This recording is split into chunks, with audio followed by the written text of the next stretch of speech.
Do you work in a toxic environment? Is your home life surrounded by negativity? Well, this person wrote to me and had both.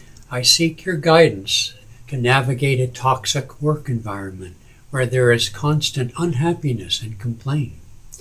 And at home, where my immediate family is struggling with negativity due to personal setbacks in the family.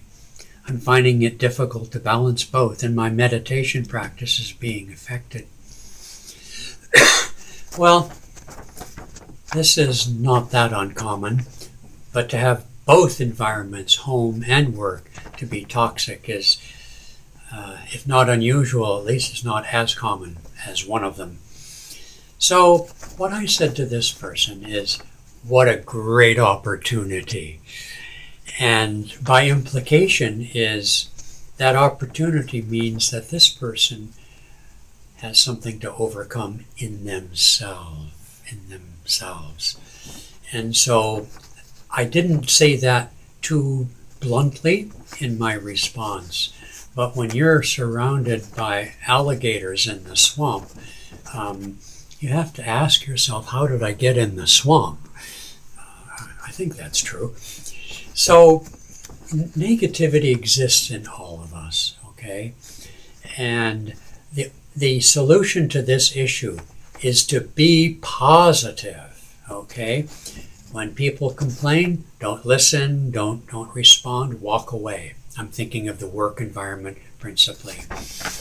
Another technique that Yogananda mentioned is when someone gossips in front of you or complains, let's say about another person, and you feel to respond, say something positive about the situation. What a great opportunity. Say something positive about that person. Oh, but they're so kind and caring. You respond to negativity by being positive. I mean, one response is to say nothing and be neutral. Okay. But that's not so easy in a work environment where you're collaborating, in a home environment where you have to live with these rascals. And so when you respond positively, what happens is that these human cobras of negativity will eventually, their hoods will go down and they'll slither away because they want engagement.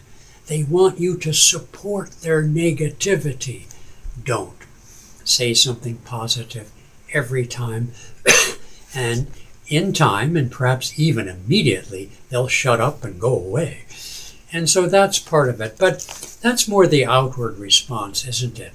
Because as I said at the beginning, the reason this person is in the question is why is this person in the swamp with all those alligators?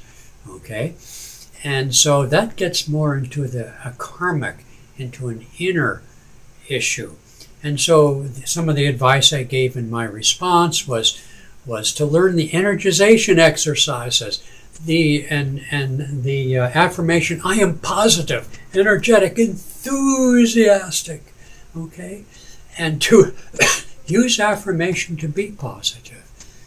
Use meditation and devotion for awakening to the transcendent happy state of the soul.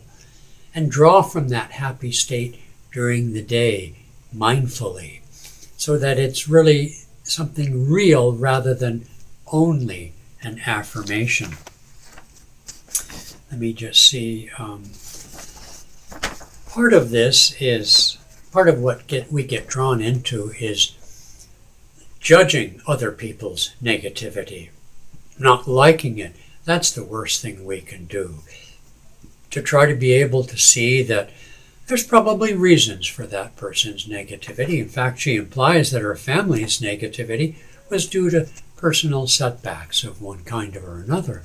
And so try to see through that negativity as having its own source. Not to excuse it, but to see it in a bigger picture, stepping back. Okay. So not judging other people.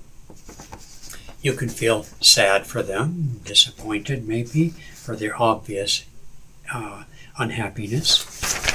And then lastly, from time to time I said, stand up tall and chant Om Tat Sat. Om Tat Sat.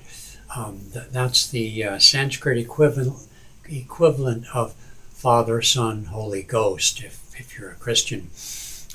The Trinity of God beyond creation, God as creation, and God within creation. And you circle your body with the arms reaching towards the back to touch your palms in order to clean and clear your aura.